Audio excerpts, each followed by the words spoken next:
नमस्कार किसान मित्रों, आप देख रहे हैं कृषि जानकार और मैं हूं आपका दोस्त कपिल धाकड़। किसान मित्रों, इस वीडियो के अंदर हम एक लहसुन के अंदर आ रही बहुत भयंकर बीमारी जो बहुत तेज गति से फैल रही है और राजस्थान में खास करके दोस्तों राजस्थान के कुछ किसान मित्र हैं, उनके द्वारा मुझे जानकारी दी गई है। जैसे कि कोटा मंडी से जो डेली लहसुन के भाव बताते हैं मनीष जी नागर, उनके द्वारा मुझे वीडियो भेजकर एक जानकारी दी गई है कि लहसुन के अंदर अचानक से पिछले 7-8 दिनों में एक बहुत भयंकर वाला पीला रोग आना शुरू हो गया है दोस्तों।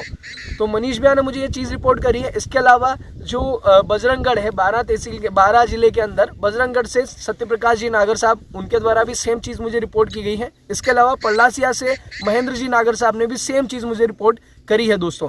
ये जो रोग है इसको हम अलग अलग कैटेगरी में डिवाइड करते हैं। वैसे हमने इसके ऊपर पहले वीडियोस डाले हैं दोस्तों कि ये रोग क्या है और किस प्रकार से हम इसको कवर कर सकते हैं। पर दोस्तों अभी जिस गति से जो रोग बढ़ रहा है उसको ध्यान में रखते हुए हमें यहाँ पर वीडियो करना बहुत ज़्यादा ज़रूरी हो गया है दोस्तों। अभी जो रोग है वो अगर देखा जाए उसके सिम्टम्स जो है वो किसान मित्र ये कह रहे हैं कि खेत के अंदर बहुत ज़्यादा नमी थी, जब खेत पिलाई हो रखी थी और अचानक से जब मौसम बदला, जब भयंकर वाली धुंध आई और मौसम के अंदर नमी थी, उसके बाद से जो रोग है वो बहुत तेज़ गति से फैल रहा है। और दूसरी चीज़, ये जो रोग है ये हवा के अंदर भी फैल रहा है। तो दोस्तों जैसा कि मुझे वीडियो आप यहाँ पर देख सकते हैं, ये वीडियो जो है ये मनीष भैया ने भेजा है दोस्तों। तो आप पूरा वीडियो देखिए, उसके बाद मैं आपको इसके बारे में चीज़ें बताता हूँ। इस प्रकार की कुछ समस्या है, पौधों की कंडीशन देखिए।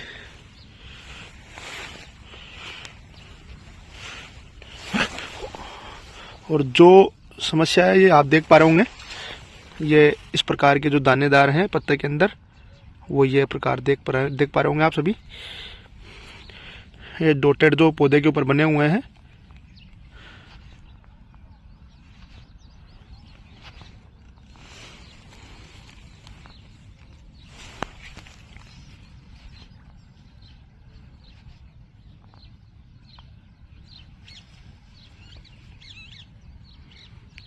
ये डॉटेड ये सारे पौधों पे यही समस्या है।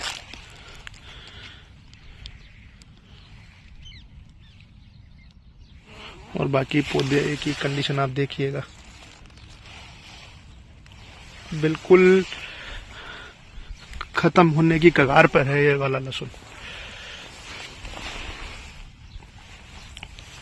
और बहुत भयंकर फैल रही है ये बीमारी।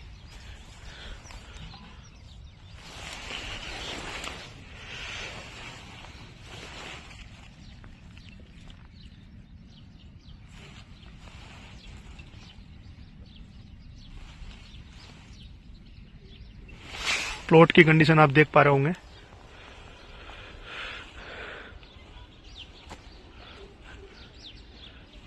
बिल्कुल पीला और कुछ नहीं है। जो कहते हैं ना साथियों की डोलियों पर अच्छे पौधे होते हैं, तो देख पा रहे हो कंडीशन। जब रोग आता है ना तो किस प्रकार की कंडीशन हो जाती है, जो कि आप देखकर समझ पाए होंगे।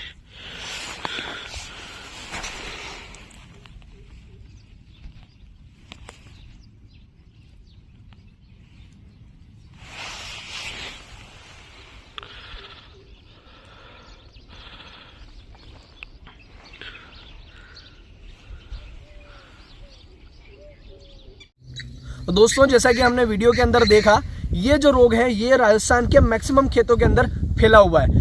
इसके अंदर आप देख सकते हैं, इसके अंदर सफ़ेद दाग जो है पत्तों के ऊपर पड़ रहे हैं, पत्तों के ऊपर सफ़ेद दाग पड़ रहे हैं और धीरे धीरे जो ये दाग ये है ये फैल रहे हैं। दोस्तों ये एक लहसुन की एक प्रकार की ब्लाइट है। ये लहसुन के अलावा प्याज के अंदर भी आती है, इसको हम बोट्राइटिस ब्लाइट भी कह सकते हैं। इसके अलावा दोस्तों इसके अंदर जो पर्पल ब्लॉच है, जिसको हम बैंगनी धब्बा रोग कहते हैं, वो भी बहुत ज़्यादा देखने को मिल रहा है। इसके अलावा दोस्तों सबसे मेन रोग जो है इसके अंदर स्टेम फिलियम ब्लाइट है, जिसको हम झुलसा रोग कहते हैं। हमारे यहाँ पर उसको झुलसा रोग कहा जाता है। इसके अलावा दोस्तों हमारे यहाँ पर मालवी में उसको खाकरिया रोग और कहीं कर उसको खापरिया रोग भी कहते हैं। अचानक से पौधा जो है वो पीला पड़ने लगता है, पौधे जो है उसके पत्ते जो है ऊपर से सूखते सूखते नीचे की ओर जाते हैं, पूरा पीलापन जो है वो फैलता है। और दोस्तों जब हम लहसुन को उखाड़ते हैं तो वो टूट जाती है, मतलब प्रॉपर तरीके से उखड़ती नहीं है। और जब हम उसको सूंघते हैं तो बहुत भयंकर स्मेल करती है।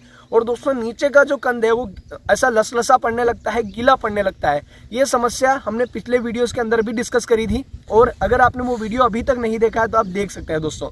तो दोस्तों जैसा कि आप देख पा रहे हैं, ये वीडियो वीडियो के अंदर ये समस्या है। ये बहुत तेज गति से फैलने वाला रोग है दोस्तों। स्टेम फिलियम ब्लाइट जो है ये बहुत तेज गति से फैलता है और एक बार किसी खेत के अंदर आ जाता है तो उसके अंदर, जैसे कि यहाँ एक घेरे के अंदर फैला, 5x5 के घेरे के अंदर फैला, तो धीरे धीरे ये बढ़ता है और ये बहुत तेज गति से फैलता है और हमारा पौधा कब बीमार हो जाता है, पूरा प्लॉट कब बीमार हो जाता है पता भी नहीं लगता है। और दोस्तों इसको फैलने का जो मुख्य मौसम है वो देखा जाए कि मौसम बहुत ज़्यादा ठंडा है, दिन का तापमान जो है वो थोड़ा कम रह रहा है, धुंध आ रही है, खेत हमारा गीला है, नमी बहुत ज़्यादा है, उस समय पर बहुत तेज गति से फैलता है दोस्तों।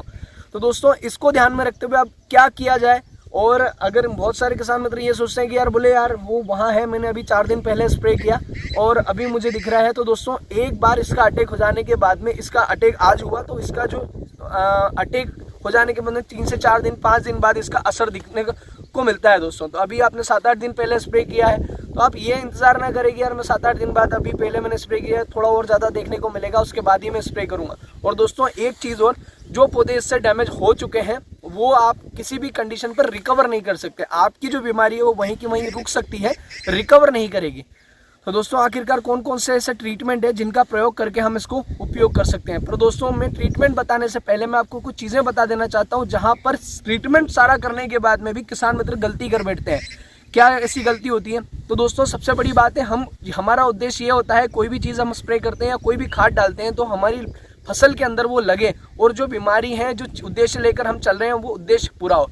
पर इस उद्देश्य में हम कब फेल होते हैं? जब हम कहीं ना कहीं दवाई वही ला रहे हैं, सब कुछ वही ला रहे हैं, पर हम थोड़ा सा काम करने में ये कह सकते हैं कि जैसे कि हम, मेरे खेत में 3-5 टंकी का लग रहा है, 20-20 लीटर वाली 5 टंकी लग रही है, पर मैं कोशिश करता हूँ कि ये 3 टंकी में ही काम हो जाए। तो जो दवाई का जो डोज है, मैं दवाई डोज बराबर डाल रहा हूँ पर पानी कम उपयोग कर रहा हूँ, कहीं पर पानी लगा कहीं पर नहीं लगा, तो वहाँ पर गलती हो जाती है। तो मैं आपको ये कहूँगा कि आप अधिक से अधिक पानी उपयोग करें। 1 बीघे का 100 लीटर पानी आप उपयोग करें।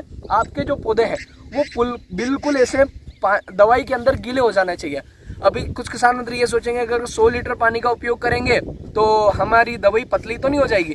तो दोस्तों आपकी कोई दवाई पतली नहीं होगी, कोई भी जो आपका घोल है वो डाइल्यूट नहीं होगा। तो थोड़ा सा ये ध्यान रहे कि आप जब भी स्प्रे कर रहे हैं, मतलब जब भी आप स्प्रे कर रहे हैं, तो हमारा जो पत्ता है, हमारा जो पौधा है वो पूरा गीला हो जाना चाहिए। आप वही दवाई लाइए, बस ये करिए कि घोल ज़्यादा पानी में बनाइए।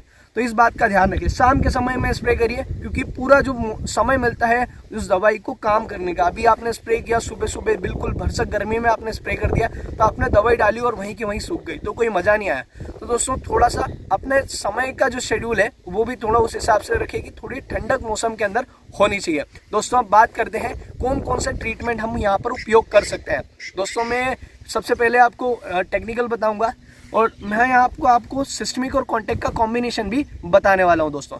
तो दोस्तों अगर सिस्टमिक के बारे में हम बात करें तो सिस्टमिक में आप टेबुकोनाजोल ले सकते हैं।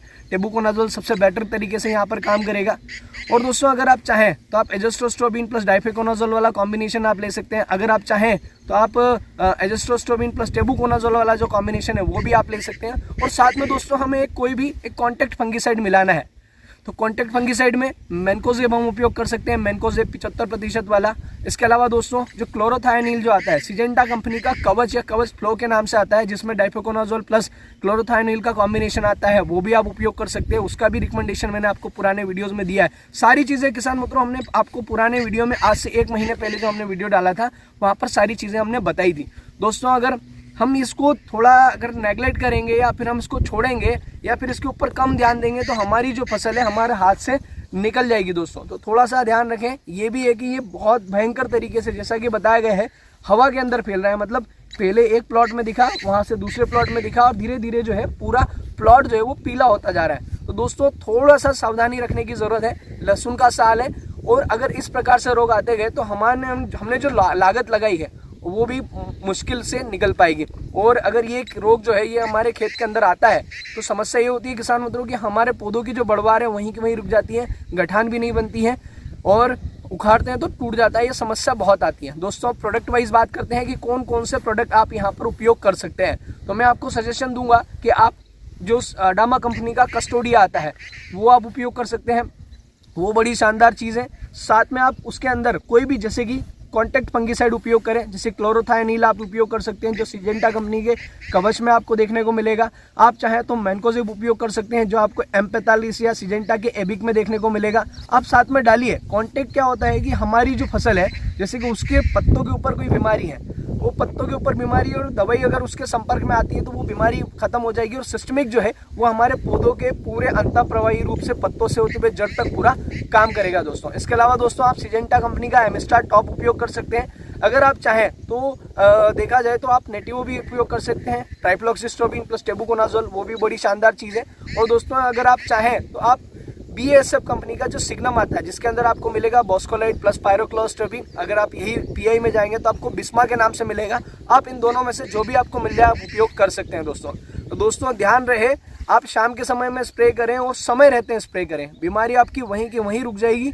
और आप इसके साथ में अगर आपको थ्रिप्स वगैरह दिख रहे हैं तो आप थ्रिप्स की दवाई का भी स्प्रे आप कर सकते हैं। इस बीमारी को लेकर आप लापरवाही ना बरतें, हो सकता है आपका अगर लापरवाही अगर आपने करी तो आपका बहुत लाखों का नुकसान इस वर्ष हो सकता है दोस्तों। तो दोस्तों आज के वीडियो में इतना ही, मिलते हैं नेक्स्ट वीडियो में, तब तक के लिए जय जवान जय किसान, धन्यवाद।